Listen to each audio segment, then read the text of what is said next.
ní ìwọ̀nba ṣókí lórí ọ̀rọ̀ tí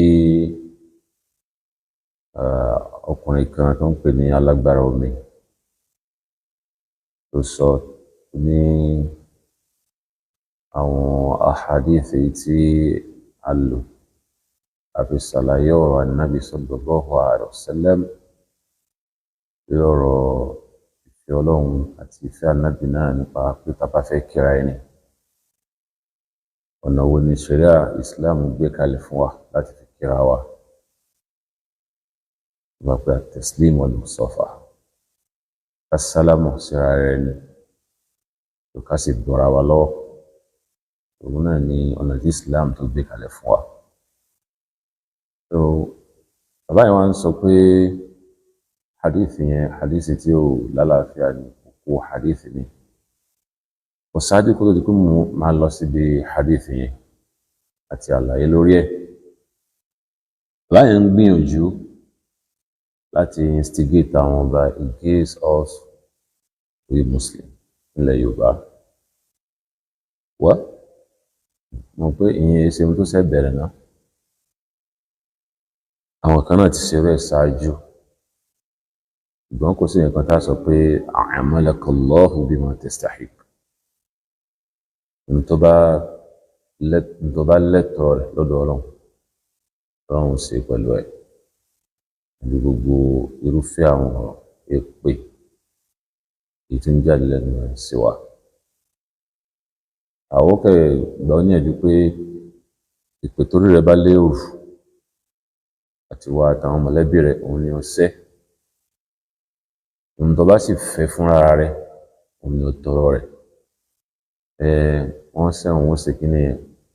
ohun tó ń fẹ́ ló ń tọrọ fúnra rẹ̀ Ọlọ́run ó sì ṣe fún un. Ala kulli hal àwọn ní láti fèsì sórí ọ̀rọ̀ ìpè lórí ọ̀rọ̀ làánà àti bẹ́ẹ̀ bẹ́ẹ̀ lọ so a'amalakallahu bima tastahiq tó bá lẹ́tọ̀ọ́ Ọlọ́run ṣe fún lórí rẹ̀. Gbogbo ní ẹ̀kan àtẹnìkan bá kú ṣépè pé yẹn ò ní lọ lásán ẹni tá a ṣépè fún yẹn bá sẹ́ni ìpè yóò jẹ́ ẹni tó ṣépè ní dá wa lójú gbangba. Sálàfí 1990 kìíní kankan kí ni Sálàfí 1990 bí Sálàfí 2020 Sálàfí 2020 gan lọ́ba sọ èsì 1990 à ń ṣàlàyé ọ̀rọ̀ Ànábì sallallahu alaihi wasallam lọ́rọ̀ tí ò rújú tí ò dàrú rárá léyìí táwọn jẹ́ pé àwọn ulama qadiman wa haditha pé wọ́n ti ṣàlàyé lórí ẹnu kutubu wọn tí èsì tó pamọ́ rárá litulabil ilm fáwọn tó jẹ́ ọmọ akẹ́kọ̀ọ́ mọ̀ ọdún àwọn aṣọ àwọn tó jẹ́ ulama. Ṣùgbọ́n problem ta nílẹ̀ Yorùbá èyí tí ọ̀pọ̀lọpọ̀ àwọn yẹn sì máa ṣe bí kápẹ́bọ́yá wọn ò rí sí problem and it's a problem òun ni pé wá ṣe pé ìlànà western education ni tí professor bá ń sọ̀rọ̀ ẹni tó gba doctorate tó yọ káwọ́ pọ̀yìn báyìí ló máa ń gbọ́ ohun tí ń sọ ni a máa tó bọ̀ bẹ́ẹ̀ ká máa tó bọ̀ bẹ́ẹ̀ so I'm very sure pé bí bàbá ti ń sọ̀rọ̀ yìí nísìn the qualification rẹ̀ lórí ọ̀rọ̀ islamiyya wal arabiyya torí ọ̀rọ̀ ṣẹ̀ríà ò tiẹ̀ lè yí rárá nínú tó ń sọ yẹn bàbá ń sọ̀rọ̀ nípa islamiyya wal arabiyya so level ló lè ju level secondary school náà lọ ẹ dákun kí lọmọ secondary school fẹ́ mọ̀ kí ló fẹ́ máa sọ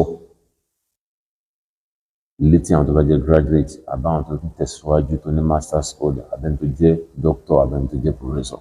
nípa islamic tá à ń sọ̀rọ̀ nípa rẹ̀ so but problem ta ní láwùjọ wa ni pé gbogbo ẹni tó bá ti bọ́ta ti ń sọ̀rọ̀ àwọn yóò rò pé ń sọ̀rọ̀ náà ni wọn ò ní mọ̀ pé ọ̀rọ̀ tí ń sọ yìí àwọn ayẹ tó wà ń bẹ̀lẹ̀ lè torí pé nígbà táwọn òkú jẹ́ ẹlẹ́kọ̀ọ́ nípa nǹkan yẹn so but mo kàn fẹ́ kí every individual wa ká register wípé bí level ṣe wà nínú ọ̀rọ̀ western education bẹ́ẹ̀ náà ló wà nínú ọ̀rọ̀ ẹ̀sìn wa yìí náà and at the same time bá ṣe ní profession nínú western education lọ́pọ̀ àpẹ eléyìí professor of kìnìkan àbí doctor of kìnìkan bẹ́ẹ̀ náà ló wà nínú ọ̀rọ̀ kéwú náà. So aláwọn afá tó jẹ́ pé muhaddith ni wọ́n pé hadith ni wọ́n ṣe, àwọn àbádọ́ pé sharia ni wọ́n ṣe pọ́nbélé, àwọn àbádọ́ pé Quran ni wọ́n ṣe, àwọn àbádọ́ pé lugha ni wọ́n ṣe àti bẹ́ẹ̀ bẹ́ẹ̀ láwọn tó ṣe history pé tó abáníkà wá sọ̀tàn nípa àwọn ìtàn táwọn mọ̀ tí wọ́n kọ́ ń pa ẹ̀ nìyẹn. Ohun tí èèyàn bá wá mọ̀ ń pa ẹ̀ pé kí èèyàn máa dá sí, pé kí èèyàn máa sọ ń pa rẹ̀, torí pé ohun tí èèyàn bá mọ̀ kí èèyàn sọ pé èèyàn mọ̀ gan ìmọ̀ náà tún lòun náà nínú ẹ̀sìn wa rẹ̀. Ohun tí èèyàn bá mọ̀ tí èèyàn wá ń sọ àbúrò rẹ̀ lágbára o, torí pé níbẹ̀ yóò sin àwọn èèyàn lọ́nà lórí ohun tí ń sọ yẹn tó yẹ pé àìmọ̀ kan ní fi ń sọ̀rọ̀. Alágbára omi tí ń sọ pé hadith yìí hadith da'if ni, ṣé ìwọ ló da'afa rẹ̀? Hadith yẹn ìwọ ló da'afa rẹ̀ lọ́dọ̀ ara rẹ̀ pé da'if ni. So hadith sọ pé àwọn tó jẹ́ ulama al-ajilla tó yẹ kí wọ́n ń lò láti fi ṣẹ̀rí. Hadith yẹn tó dẹ̀ ní shawahid nínú àwọn kutubu míì. Hadith yẹn bidhat ó wà nínú Sunan at-Tirmidhi. Ibẹ̀ ni hadith yẹn wà. Imam Tirmidhi fúnra rẹ̀ wọ́n hassana hadith yẹn pé hadith hassan ni hadith yẹn. Bẹ́ẹ̀ ni Sheikh Al-Albani rahimahullahu ta'ala nínú Silsilatu as-Sahiha tó tabalowo hadith 160 tó àwọn náà hassana hadith yẹn pé hadith tó dáni. Mun'ant min Albani taniyo lẹ́gbẹ̀ẹ́ Sheikh Albani rahimahullahu ta'ala ó táwọn mọ́mọ́mọ́ kéwú wọn. So n tí yóò ní mọ̀ ń parẹ́ ẹ̀kẹ́ ń dá sí ẹ sì máa dá ìsìn ọlọ́run ọba rú. Ẹ wá lérò pé ẹ lè lọ lásán pẹ̀lú tẹ́ ń ṣe níwájú ọlọ́run ọba Allah subhanahu wa ta'ala, torí pé ń bínú àwọn kan, torí pé àwọn kan jọ ní ìṣù láàrin ara yín ẹ̀kẹ́ máa wá kọlu ọ̀rọ̀ ẹ̀sìn bó ṣe wù yí, ẹ máa mislead àwọn tó wà láwùjọ. So ẹ bá fẹ́ nímọ̀ ìjìnlẹ̀ nípa hadith ẹ lọ ka Silsilatu as-Sahiha tí mo sọ yẹn page 160. So Sheikh Albani rahimahullah volume tírà yẹn is about 17 volumes or more than that. So ó wà ní library wa. So hadith tó dáa ní hadith yẹn kì í ṣe hadith tó jẹ́ da'if. Bàbá yìí tí wọ́n ń fọlọ́hun búra tí tó ń fi Kaaba búra wípé ọ̀rọ̀ tó ń sọ hadith tó ń sọ yóò kó hadith ní hadith da'if. Subhanallah. Subhanallah. So ìyẹn ti tó fún yàn láwùjáre pé mo tẹ́yìn ò ní mọ̀ ń pa rẹ̀ kó sì tún máa fọlọ́hun búra lórí rẹ̀ lára káwọn èèyàn lè gbà pé mo ti ń wí òdodo ọ̀rọ̀ ni. Subhanallah.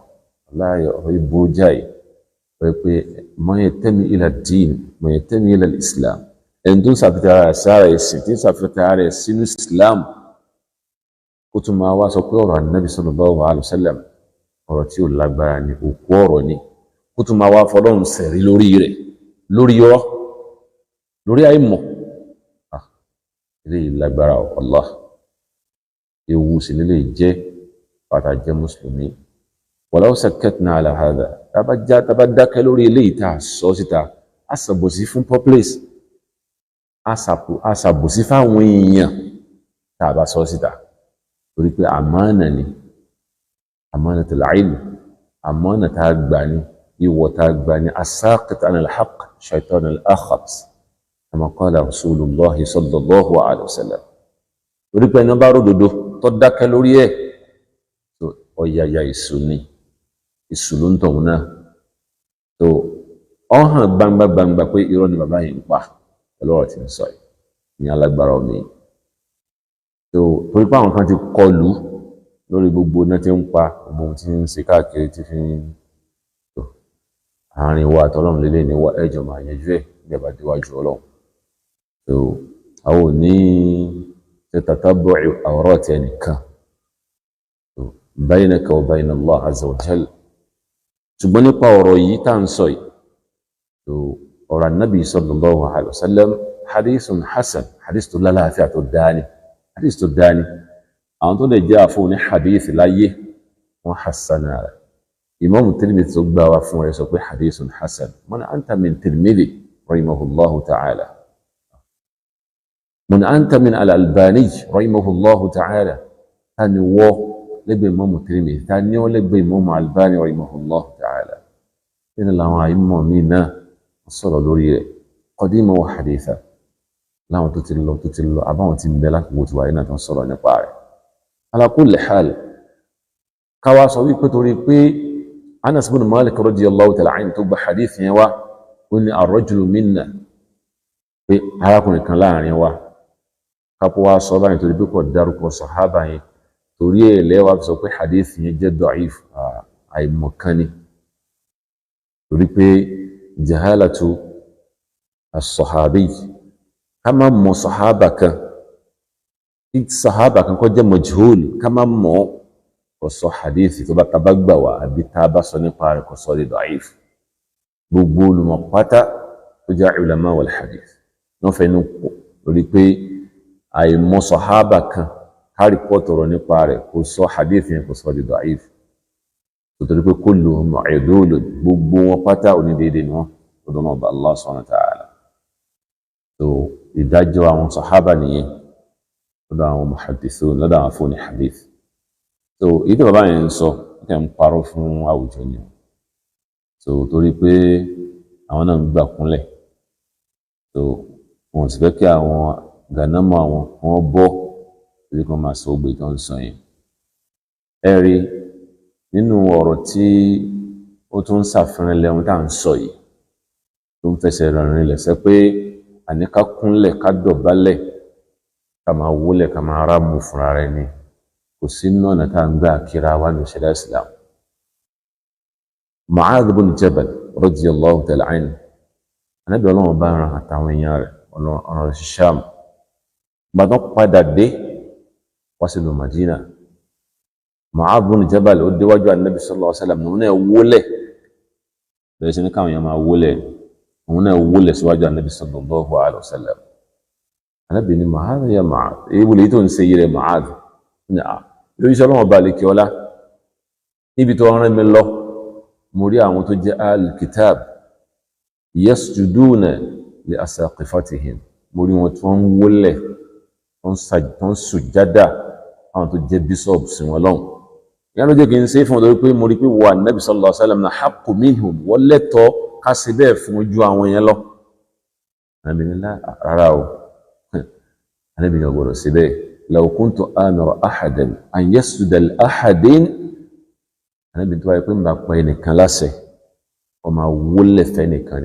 لأمرت المرأة أو لأمرت الزوجة أن تسجد لزوجها إن بقى بين لاسه أيان إن بقى لاسه كما ولف فكوري ما قطن الإسلام لا تسيبه. سأقول النبي كليا يجتوان لي tó bá yẹ pé ń bá pẹ́ nìkan láṣẹ kó máa ṣe bẹ́ẹ̀, aya ni ń bá pa láṣẹ kó máa wólẹ̀ bẹ́ẹ̀ fọ́kọ rẹ̀ li'idhami haqqiha 'indaha, torí wọ ọkọ tó tóbi tí ń bẹ lọ́dọ̀ aya tá gbé sọ́dọ̀ aya tó gbọ́dọ̀ pè fún. So bàbá mi bí o ti wá pàṣẹ rẹ̀ fún yàwó, àṣẹ rẹ̀ ò sí fẹ́ni ẹ̀kan láti ọ̀pẹ ká máa wólẹ̀ fẹ́nìkan, ká máa kúnlẹ̀ fẹ́nìkan, ká máa tẹ̀ fẹ́nìkan, ká máa bẹ̀rẹ̀ fẹ́nìkan. Gbogbo àwọn kan yóò tọ́nu ṣẹ̀ríà Islam láti síbẹ̀. Kódà ara àwọn àfà min al-qudama, nínú àwọn àfà tó ti lọ pé wọ́n lẹ́nu bá ṣe irú àwọn kan tá à ń sọ yìí li ta'zim, látara pé òun fi ń gbéyìn, òun fi ń gbé títóbi fáwọn tí ń kí ní, wọ́n ní kufru ni, ẹbọ ni wọ́n pè Allah. Tòkásí tá a fi lè mọ gravity nǹkan yẹn bó ṣe lágbára bó ṣe tó nínú ṣẹ̀ríà Islam. So irú ọba tí ń sọ̀rọ̀ yìí nísìn, ẹ béèrè lọ́wọ́ rẹ̀ kí ni qualification rẹ̀ regard to this Islam, kí ni qualification rẹ̀, bákan náà kí ni profession wo ló wà lórí, course wo ló ṣe, kí ló read. ẹ mọ̀ pé level rẹ̀ kọjá secondary school. Tí ọmọ secondary school wá fẹ́ máa ṣàlàyé ẹ̀sìn, tí ó fẹ́ máa sọ nípa ṣẹ̀ríà Islam, ó kẹ́ máa kẹsẹ̀ bẹsẹ̀ báyìí náà ni. So òun náà dẹ̀ ti ń sọ gbogbo ẹ̀ nínú ọ̀rọ̀ rẹ̀, ó ní wọ́n bá ti tán pa láìmọ̀kan láwọn sọ wá mọ̀ pẹ̀lú ohun tó ń sọ yìí nísìn, láìmọ̀kan kó fi ń sọ̀rọ̀ báyìí nísìn. téèyàn bá ti ṣe tàtàbọ̀ lórí hadith kan ó lọ gbé ọ̀rọ̀ àwọn àfáà wá pé tó àfáà báyìí àfáà báyìí àfáà báyìí so wọn là ń sọ fún ẹyẹ Al-Albani rahimahullahu ta'ala wọn hasana hadith yẹn fi sahih sísàtì sahiha wọn bẹ̀bẹ̀ so ìyẹn báyẹn ọ̀rọ̀ tí Umar bin Khattab radiyallahu ta'ala anhu pípẹ́ Umar pé ó wúlẹ̀ níwájú anabi sallallahu alayhi wa sallam ó fòókùn rẹ̀ kúnlẹ̀ níwájú anabi sallallahu alayhi wa sallam bẹ́ẹ̀ ni wal hadith sahih hadith tó lálàáfíà ni ṣùgbọ́n ǹjẹ́ Umar ń kí anabi sallallahu alayhi wa sallam ṣe ń kí anabi láàrin yẹn ni Umar ń kí anabi wọ́n ṣe máa kí anabi at-taslim wal musafa wọ́n máa sálámọ̀ sí anabi ni wọ́n sì máa bọ̀ra wọn lọ́wọ́ Umar ń kí anabi láàrin yẹn torí pé aláwọ̀kọ́ Imam Bukhari rahimahullahu ta'ala tó gba hadith yìí wá ẹ bá wo báàbù tó ti gba hadith yẹn wá kìí ṣe báàbù tahiyya kìí dẹ̀ ṣe báàbù al-musafaha kìí ṣe báàbù bí tá a ti máa kiri ẹni àbí báàbù bá ṣe máa bàrẹ̀ lọ́wọ́ báàbù tó ti gbà wá kitabul ilmi ọ̀rọ̀ nípa ìmọ̀ òun ni wọ́n ń ṣàlàyé mẹ́ kí ló dẹ̀ ṣẹlẹ̀ lọ́jọ́ yẹn òjíṣẹ́ Ọlọ́run bá sallallahu alaihi wasallam ó jáde nínú ilé sí masjid bá níbẹ̀ lọ́wọ́ bá tó jókòó tán òun ni Abdullahi ibn Hudhafa ló dìde pé man abi ya Rasulallah ta ni bàbá mi ìròyìn Ọlọ́run bá lékè ọlá tó Abdullahi níbẹ̀ lọ́wọ́ bá ti dáhùn pé bàbá rẹ̀ náà ni Hudhafa náà ni bàbá rẹ̀ ṣùgbọ́n ohun tí ó béèrè lọ́wọ́ Ànábì sallallahu alaihi wasallam